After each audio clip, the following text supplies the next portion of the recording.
Hey everyone, it's Cathy Zielske. Welcome back to my channel and the craft/dining room. Today I've got a twofer, one stamp, two cards. Both are mini slimlines, which is a really fun size to create. And they both start with one big cling stamp. This video also appeared on the Simon Says Stamp channel, but I wanted to share it here with you because I love you. Is that too soon? My twofer card project coming up next.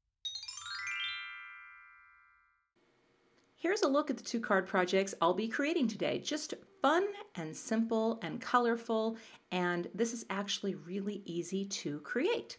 Please ignore the piece of hair that's overlapping on the D on the HBD. I am like a pet. I shed. It's everywhere. Let's take a look at the products I'm using today.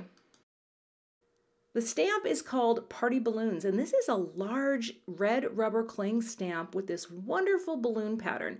Now you can get all funky with this, but today we're going to keep it pretty simple. I'm going to be using a rainbow of distress inks and creating a messy wash, doing a simple emboss resist with some white Simon fine detail powder and embossing ink. For my greeting, I'm going to use Let's Party, and I've got one more waiting in the wings. And I'm going to be using the mini slimline rectangles to cut out my card panels. For cardstock, I'll be using some Tim Holtz Distress Watercolor paper. Love this stuff, and that's what I'll be painting on. I've got my Misty tool here. I will take the insert out, and I'm going to take my cling stamp and pop it right into the Misty. This is how I like to use cling stamps. Place it right in there, just seal it down. Take my paper, right, which fits perfectly into the space, and I take a couple pieces of low-tack tape, pop it on the back of my paper, because I've got the nubby side of the cardstock facing the stamp, and I pick this up with the tape and the Misty door. I like to stamp by pressing my paper into the stamp, so I'll powder it up here with the embossing magic to remove all static and oil. And I'll ink up my cling stamp really well with my clear embossing ink from Simon Says Stamp. Once I've got that down, I'll bring the door down and then press into the stamp. I'll just run my hands over here, give it good pressure, and then I'll do it a second time because nothing has shifted, right? The paper's in the same place, and I'll stamp this down a second time to get a really great impression on that textured side of the Tim Holtz paper. Next, I will sprinkle on my white powder to cover the piece. I usually empty the whole jar when I'm doing this, and I like to do it just over a folded piece of paper. It's the easiest way for me just to quickly get it back in the jar. I'll let that sit for a second, and then let it slide off. And you can see where I have stamped, the powder has adhered.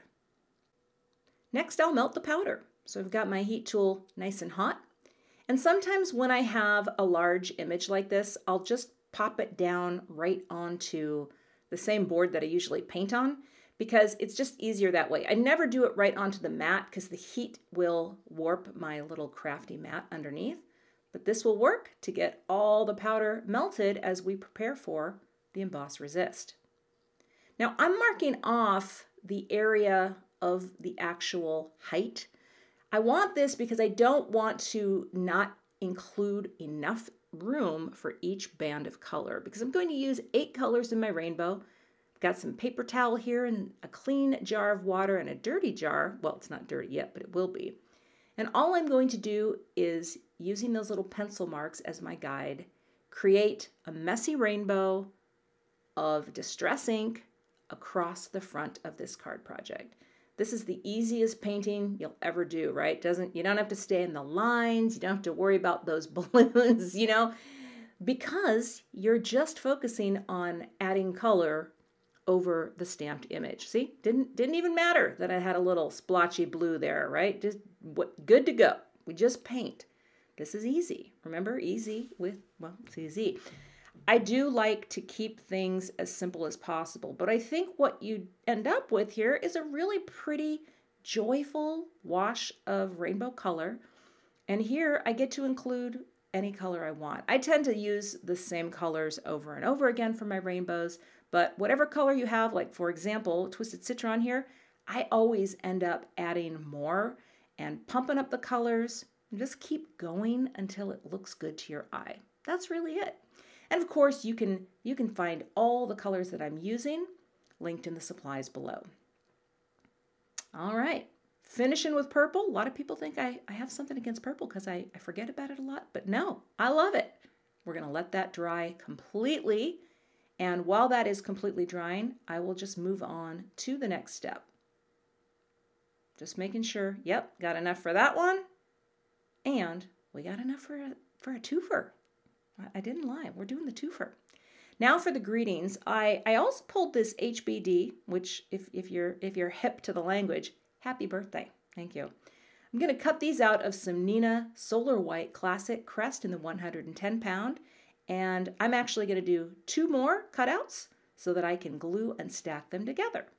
Now I like to use a little box and this spray adhesive, and I do this off camera. I actually put the box at my feet to add that light coating of adhesive to the back of each of those die cuts, so then I can quickly line them up and glue them together to create that lovely dimension that gives that look of like, it's almost like you've made a custom chipboard. But I love the dimension, and so gluing them together for a stack of 3, just like that, wiggling it into place, and I will repeat that for the party and for the HBD, and I also have 3 apostrophes ready to go. I'm going to cut this piece in half so that it will easily fit through my die cut machine. Yep, that's going to work. And I'll go ahead and cut out panel number 1. Run that through. Isn't that cute? Oh, I love it. And I will do the same for the second piece. Twofer. Now to create my card base, this is a 6 1/4 by 6 1/4 panel, and I need to score it at 3 1/8.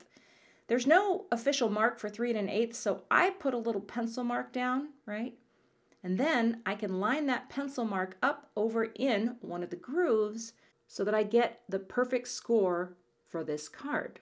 Because when it folds down, it's going to be perfectly sized for the slimline products that we have here at Simon Says Stamp.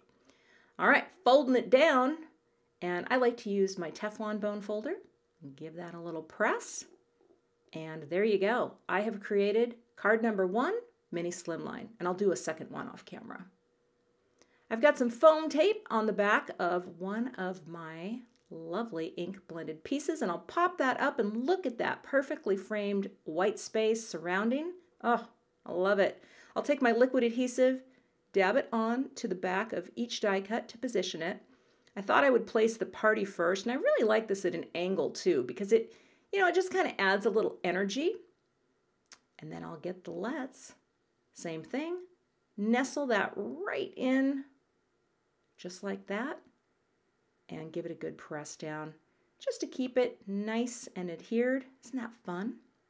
And then I will take a little bit of glue and I'm going to stack the apostrophes in place. I think it would be really hard to do those, separately and then glue them down. So when I have any sort of punctuation from a die set, I just glue them together in place right onto the card piece itself.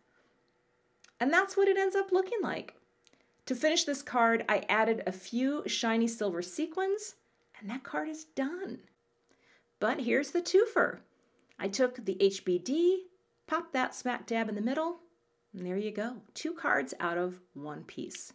The other fun thing, Simon has mini slimline envelopes, and I love these little coin pocket style envelopes that your masterful mini slimline creations pop right into, making the perfect envelope for your happy little cards.